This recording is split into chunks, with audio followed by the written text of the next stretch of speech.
रानी कर्णावती, जिन्हें रानी कर्मावती मृत्यु 8 मार्च 1535 के नाम से भी जाना जाता है, भारत के बूंदी की राजकुमारी और अस्थायी शासक थी।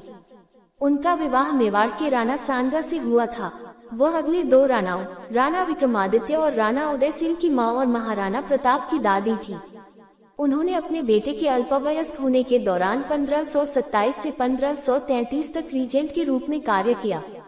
वह अपने पति की तरह ही उग्र थी और उसने सैनिकों की एक छोटी टुकड़ी के साथ चित्तौड़ की रक्षा की जब तक कि यह अनिवार्य रूप से गुजरात की सेना के हाथों नहीं गिर गया, जिसका नेतृत्व गुजरात के बहादुर शाह कर रहे थे। उसने भागने से इनकार कर दिया और अपने सम्मान की रक्षा के लिए जौहर किया। 1526 में बाबर द्वारा दिल्ली की गद्दी पर कब्जा करने के बाद मेवाड़ के राणा संग्राम सिंह या राणा सांगा ने दिल्ली की गद्दी पर कब्जा करने के लिए बाबर के खिलाफ राजपूत राजाओं के एक संघ का नेतृत्व किया। शुरुआत में राणा बयाना की लड़ाई में मुगल सेना को पीछे धकेलने में सफल रहे, लेकिन खानवा की लड़ाई में बाबर की बेहतर रणनीति, तोपों और तोपखाने के कारण उन्हें हार का सामना करना पड़ा।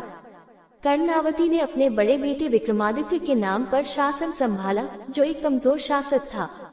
इसी बीच मेवाड़ पर गुजरात के बहादुर शाह ने दूसरी बार हमला किया, जिसके हाथों विक्रमादित्य को पहले हार का सामना करना पड़ा था।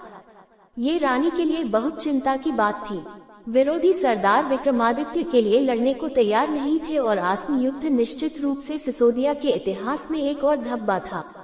रानी कर्णावती ने सरदारों को सिसोदिया के सम्मान की खातिर आगे आने के लिए लिखा और सरदारों को विक्रमादित्य के लिए नहीं तो मेवाड़ के लिए लड़ने के लिए राजी करने में सफल रही। उनकी एकमात्र शर्त यह थी कि विक्रमादित्य और उदय सिंह अपनी व्यक्तिगत सुरक्षा के लिए युद्ध के दौरान बूंदी चले जाएं। कर्णावती अपने बेटों को बूंदी भेजने के लिए सहमत हो गई और अपनी विश्वसनीय दासी पन्ना दाई को उनके साथ जाने और उनकी अच्छी देखभाल करने के लिए कहा। पन्ना अनिच्छुक थी, लेकिन रानी की इच्छा के आगे उसने आत्मसमर्पण कर दिया।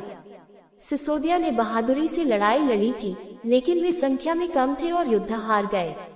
दो बहादुर शाह ने चित्तौड़गढ़ में प्रवेश किया और दूसरी बार लूटपाट की। यह महसूस करते हुए कि हार निश्चित थी, कर्णावती और दरबार की अन्य कुलीन महिलाओं ने 8 मार्च 1535 को जौहर में खुद को बलिदान कर दिया, जबकि सभी पुरुषों ने भगवा वस्त्र धारण कर लिए और मृत्यु तक लड़ने के लिए निकल पड़े और इस तरह साका किया। ये चित्तौड़ में किए गए 3 जौहरों में से दूसरे का अवसर है। कुछ बाद की किंवदंतियों में कहा गया है कि रानी ने मुगल सम्राट हुमायूं को भी राखी भेजी थी, जिसमें उन्होंने उसे भाई कहा था और मदद मांगी थी।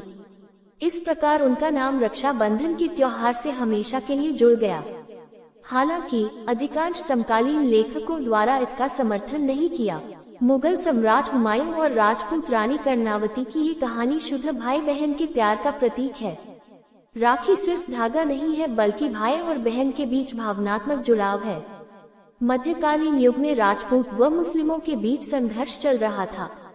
रानी कर्णावती चित्तौड़ के राजा की विधवा थी। उस दौरान गुजरात के सुल्तान बहादुर शाह से अपनी और अपनी प्रजा की सुरक्षा का कोई रास्ता न निकलता देख रानी ने हुमायूं को राखी भेजी थी। हुमायूं इस हिंदू परंपरा को अच्छे से जानता था, इसलिए उसे रानी कर्णावती की ये बात छू गई। हालांकि हुमायूं किसी को भी नहीं बख्शता था, लेकिन उसके दिल में रानी कर्णावती का प्यार अच्छे से उतर गया और उसने तुरंत अपने सैनिकों को युद्ध बंद करने का आदेश दिया और हुमायूं ने रानी कर्णावती को अपनी बहन का दर्जा दिया और उम्र भर रक्षा का वचन दिया। एक